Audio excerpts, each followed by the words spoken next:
بسم اللہ الرحمن الرحیم الصلاة والسلام علیک یا رسول اللہ وعلی آلک و اصحابک یا نور اللہ صلی اللہ تعالی علیہ وآلہ وسلم۔ الحمد للہ رب العالمین۔ ما سبق میں رب کے حوالے سے تفصیلی گفتگو پیش کی گئی تھی۔ آج انشاءاللہ رب العالمین میں عالمین پر بحث ہوگی۔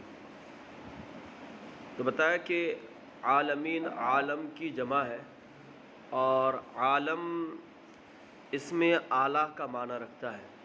عالم اس میں اعلیٰ کا معنی رکھتا ہے۔ امام راغب نے کہا ہے کہ الفاعل کا جو وزن ہے، فاعل کا وزن، یہ بہت زیادہ ایسا ہوتا ہے کہ اس میں اعلیٰ کے معنی میں آتا ہے۔ ٹھیک ہے، اس میں اعلیٰ کے معنی میں آتا ہے، یعنی جس کے ذریعے سے کام کیا جائے۔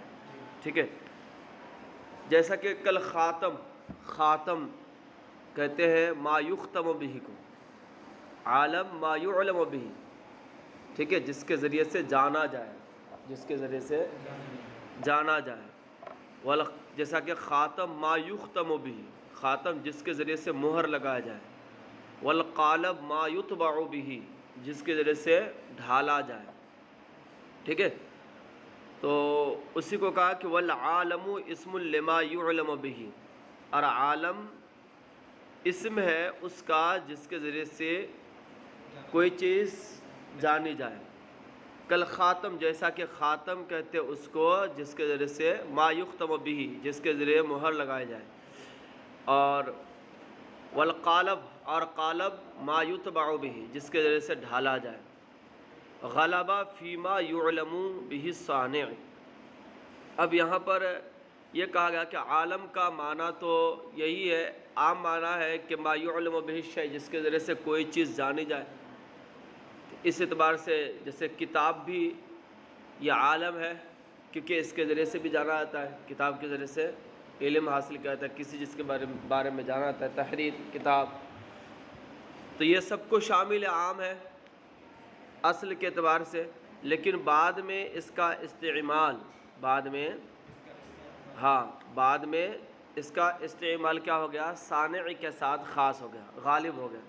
یعنی بعد میں ایسا ہوا کہ یعنی پہلے تو عام تھا، اور بعد میں اس کا استعمال زیادہ سے زیادہ اور غالب استعمال اللہ پاک کی ذات کے لیے، صانع عالم کے لیے غالب ہو گیا۔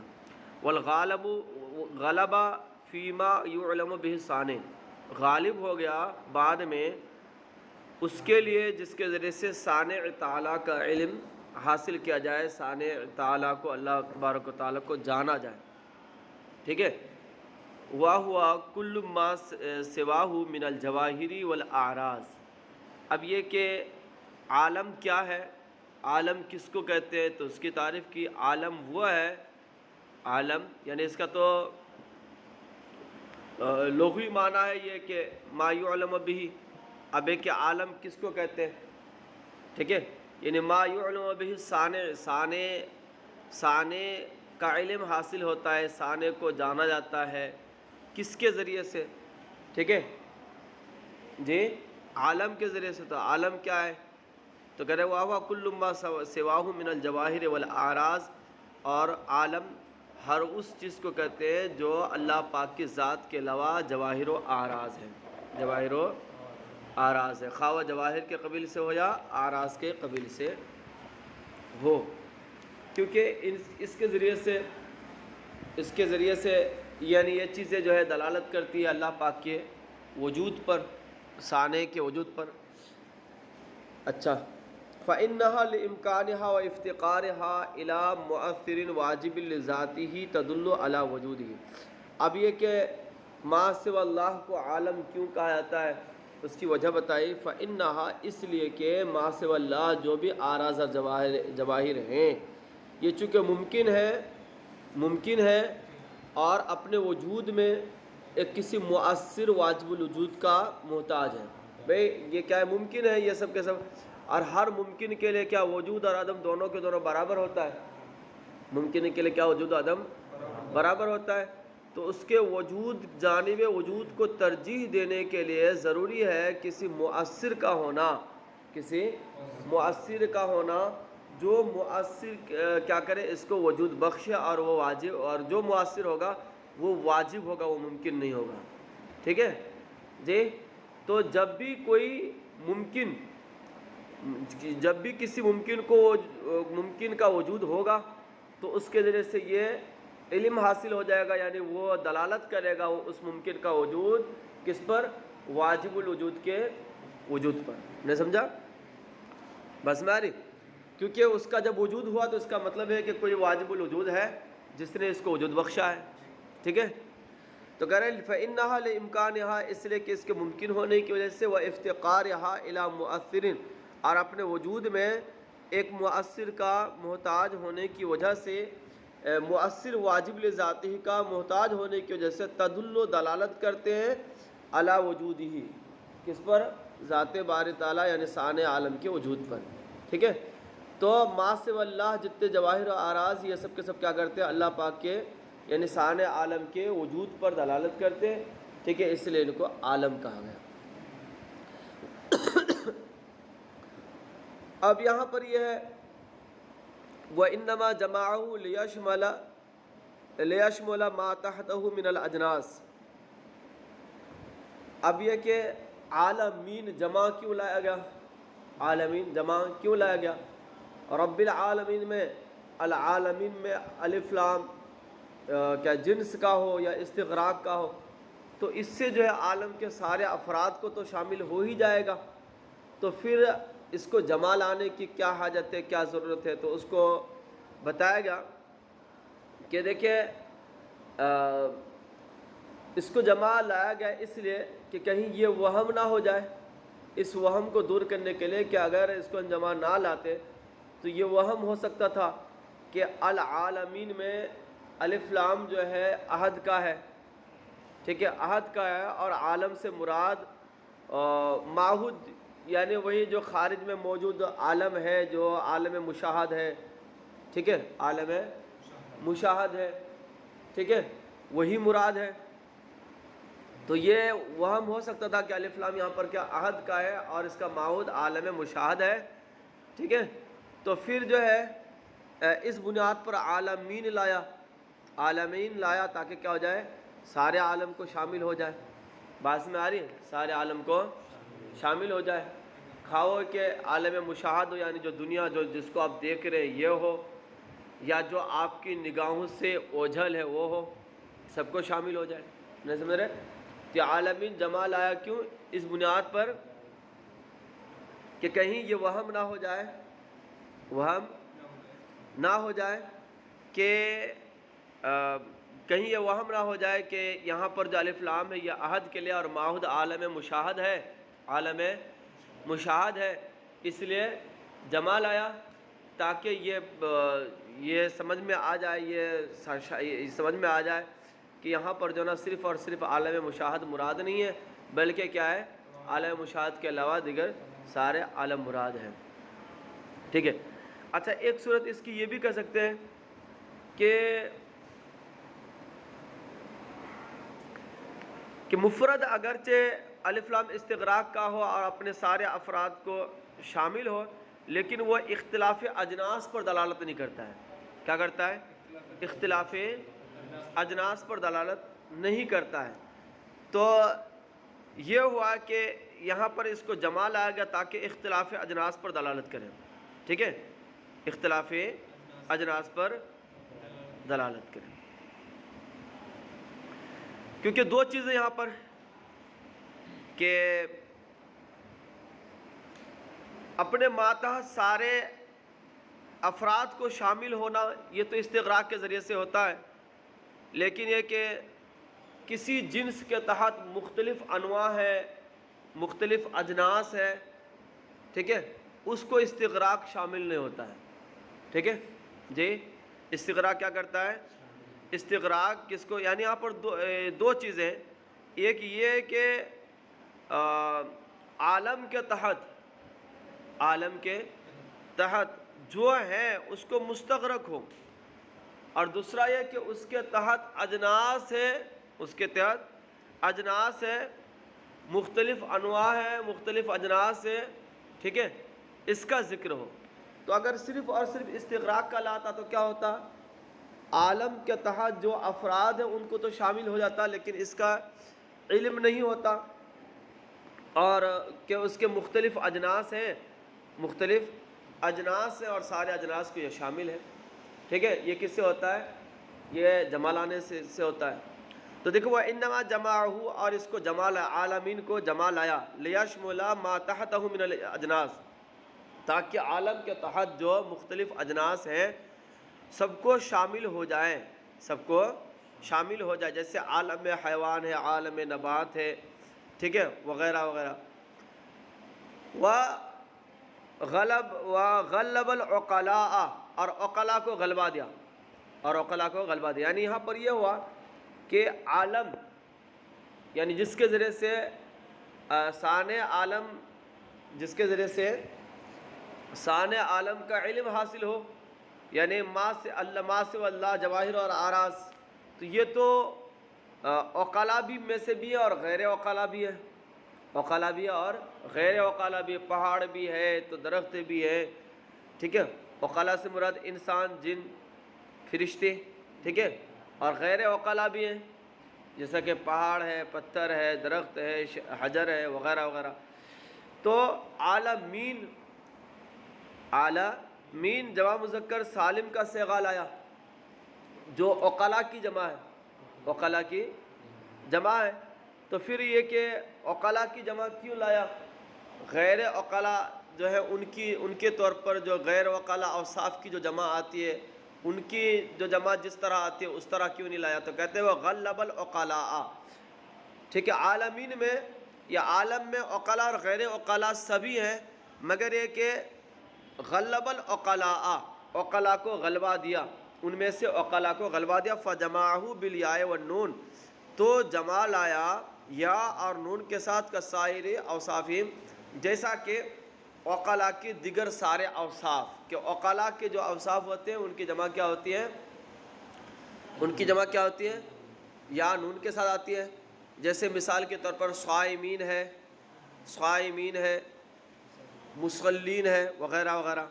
وقیل اسم، ایک قول عالم کے حوالے سے، پہلا قول تو یہ تھا کہ عالم جو ہے اسم ہے ہر اس کا جس کے ذریعے سے جانا جائے، پھر غالب ہو گیا صانع عالم کے لیے۔ دوسرا قول ہے کہ اسم وضع لذی العلم، یہ ایسا اسم ہے جس کو وضع کیا گیا ہے ذی العلم کے لیے، ذوی العقول کے لیے اس کو وضع ہی کیا گیا ہے۔ کس کے لیے؟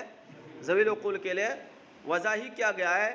ذوی العقول کی مثال پیش کی، جیسا کہ من الملائکۃ والثقلین، یعنی انسان، فرشتے اور جن و انس، فرشتے اور جن و انس۔ تو عالم کے حوالے سے دوسرا قول ہے کہ ایسا اسم ہے جس کی وضع عقلاء کے لیے ہوئی ہے، یعنی فرشتے اور جن و انس کے لیے۔ اچھا، اب سوال پیدا ہوا کہ عالم میں تو بہت ساری چیزیں ہیں، جن و انس اور فرشتوں کے علاوہ بھی بہت ساری چیزیں ہیں، ٹھیک ہے۔ تو اور رب العالمین کہا گیا ہے، سارے جہانوں کا پالنے والا۔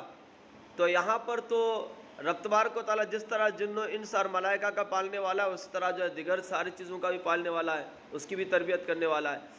تو پھر یہ کہ یہ کس طرح دوسروں کو شامل ہوگا؟ تو اس کو کہا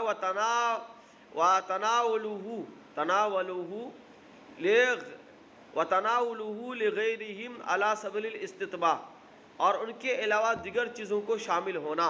یہ عالمین کا لفظ جو ہے جن و انس اور فرشتوں کے علاوہ کو شامل ہونا علی سبیل الاستطباع، طبعیت کے طور پر ہے، اس کا تابع کر کے، اس کا تابع کر کے، کہ جتنی چیزیں دیگر ہیں جن و انس اور فرشتوں کے علاوہ جتنی چیزیں سب کے سب انسان ہی کے لیے پیدا کی گئی ہیں، تو ان کی تابع کر کے کیا کر دیا؟ اس کو اس میں عالم میں شامل کیا۔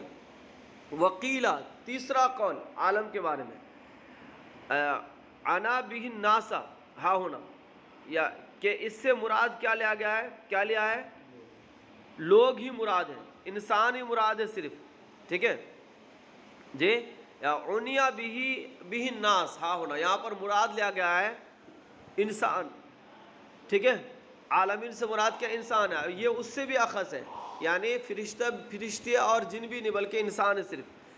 ہاں ہونا فَإِنَّ كُلَّ وَاحِدٍ مِّنْهُ، اب اس پر سوال پیدا ہوگا جب انسان ہے تو پھر عالمین جمع کیوں لایا گیا؟ تو کہہ رہے فَإِنَّ كُلَّ وَاحِدٍ مِّنْهُمْ، اس لیے جمع لایا گیا کہ انسان میں سے ہر ایک فرد جو نا تنہا عالم ہے، یہ بھی ایک عالم ہے، یہ بھی ایک عالم ہے، یہ بھی ایک عالم ہے، یہ بھی ایک عالم ہے، نہیں سمجھا؟ زید بھی عالم ہے، بکر بھی عالم ہے، خالد بھی عالم ہے۔ من حیث، کس حیثیت سے عالم ہے؟ من حیث انہ یشتمل علی نظائر ما فی العالم الکبیر من الجواہر والاعراض، اس لیے کہ یہ مشتمل ہے، یہ شامل ہے ان نظائر کو، اس طرح کی چیزوں کو جو عالم کبیر میں ہیں، یعنی جواہر و اعراض، ٹھیک ہے، یعلم بہا ثانے، جس کے ذریعے سے ثانے کا علم حاصل ہوتا ہے، ٹھیک ہے، یعنی انسان کی ذات کے اندر جو ہے نا کچھ بہت ساری ایسی چیزیں ہیں کہ اس کے ذریعے سے ثانے عالم کا علم حاصل ہوتا ہے، جس طرح کے عالم کبیر یعنی جو پورا عالم ہے اس کے ذریعے سے ثانے عالم کا علم حاصل ہوتا ہے، ٹھیک ہے۔ ان کی آنکھوں کو دیکھو، ان کی آنکھوں کے اوپر بھونگ کو دیکھو، ان کی ناک دیکھو تو ان کی بہت ساری چیزیں دیکھو تو کیا ہوتا ہے، اس کے ذریعے سے ثانے عالم کا علم حاصل ہوتا ہے کہ کیا قدرت ہے، ٹھیک ہے۔ کما یعلم بما ابدعہ فی العالم الکبیر، جیسا کہ ثانے عالم کا علم حاصل ہوتا ہے اس کے ذریعے سے جو بے مثال چیزیں عالم کبیر میں اللہ پاک نے پیدا فرمایا ہے، ٹھیک ہے، یعنی دنیا میں جو طرح طرح کی چیزیں اللہ پاک نے پیدا کی ہے تو اس کے ذریعے سے ثانے عالم کا علم حاصل ہوتا ہے، اسی طرح کیا خود انسان کے ذات میں ایسی چیزیں رکھی ہیں جس کے ذریعے سے کیا ثانے عالم کا علم حاصل ہوتا ہے، تو اس لیے کیا ہوگا، یہ خود اکیلا ایک شخص کیا ہے، ایک عالم کے منزل میں ہے، اس لیے عالمین جمع لایا گیا۔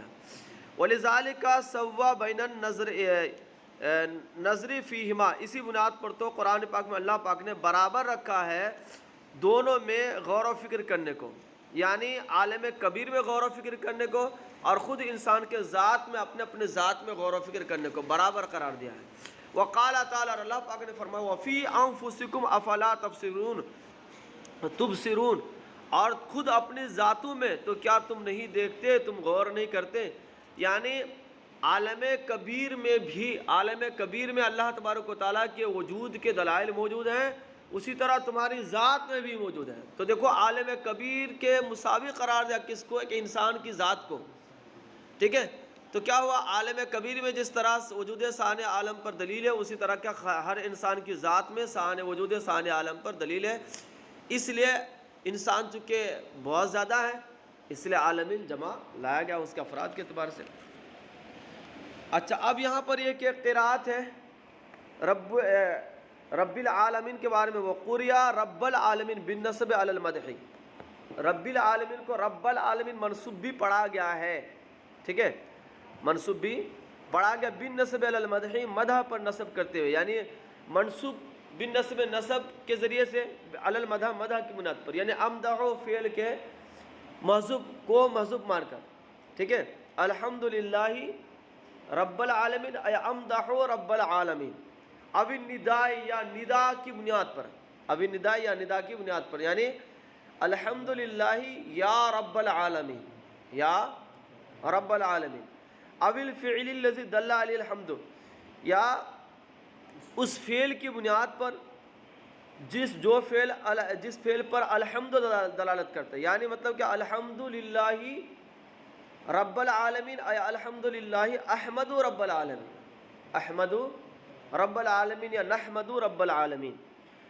وفیہ دلیل، اور اس میں یعنی رب العالمین جو الحمدللہ، للہ اللہ کلمہ جلالت کی جو صفت ہے رب العالمین، اس میں دلیل ہے اس بات پر کہ ان الممکناتی کما ہی مفتقرۃ الی المحدث حال حدوثها فهي مفتقرۃ الی المبقی حال بقائها۔ تربیت کہتے ہیں کس کو، تربیت کی تعریف کیا پڑھی ہے، ہر شے کو اس کے کمال تک تدریجاً پہنچانا، تب ظاہر سی بات ہے اس میں رب العالمین جو اللہ پاک کی صفت ہے تو اس کا مطلب یہ ہوا کہ اللہ پاک جو ہے عالمین کو اس کے کمال تک پہنچاتا ہے تدریجاً، تو اس میں کمال تک پہنچانے کا مطلب یہ ہوگا کہ اس کو وجود دے، پھر جو ہے باقی رکھے، باقی رکھے یہاں تک کہ کمال تک پہنچ جائے۔ تو اس میں اس بات پر دلیل ہے کہ ممکنات جس طرح اپنے وجود میں اللہ کا محتاج ہے، اسی طرح اپنے بقا میں بھی اللہ کا محتاج ہے، حالت بقا میں، کیونکہ تربیت کیا ہے، وجود سے لے کر کے انتہا تک کو شامل ہے۔ دیکھو فیہ دلیل، اور اس میں دلیل ہے اس بات پر کہ ان الممکنات ہے کہ ممکنات کما ہی مفتقرۃ، جس طرح ممکنات مفتقر ہے، محتاج ہے، الی المحدث، محدث کا حالہ حدوثہا، اس کے حدوث کے حالت میں، وجود میں آنے کے حالت میں، فہیہ مفتقرۃ، تو وہ محتاج ہے، الی المبقی، باقی رکھنے والے کا، حالہ بقائی ہی، اس کے باقی رہنے کی حالت میں۔ الرحمن الرحیم کررہ للتعلیل علی ما سنذکرہ، بسم اللہ الرحمن الرحیم، ٹھیک ہے، چونکہ مصنف کے نزدیک یہ بسم اللہ الرحمن الرحیم بھی سورہ فاتحہ کا جز ہے، تو اس اعتبار سے فرمایا کہ سورہ فاتحہ میں ایک جگہ الرحمن الرحیم پہلے آ گیا، پھر دوسری جگہ الرحمن الرحیم آیا، تو اس کو مکرر کیوں بیان کیا گیا؟ تو کہ کررہ للتعلیل علی ما سنذکرہ، اس کو مکرر بیان کیا علت کے لیے، یعنی ہم الحمدللہ، اللہ پاک کی ہم تعریف کرتے ہیں، کیوں تعریف کرتے ہیں، اس کی علت کیا ہے، رب العالمین، اس لیے کہ وہ سارے جہان کا پالنے والا ہے۔ تو کررہ للتعلیل، اس کو مکرر بیان کیا تعلیل کے لیے، علی ما سنذکرہ، یعنی الحمدللہ کی تعلیل کے لیے، جیسا کہ ہم عنقریب بعد میں بیان کریں گے۔ صلو علی الحبیب صلی اللہ تعالی علی محمد صلی اللہ تعالی علیہ وآلہ وسلم، الصلاۃ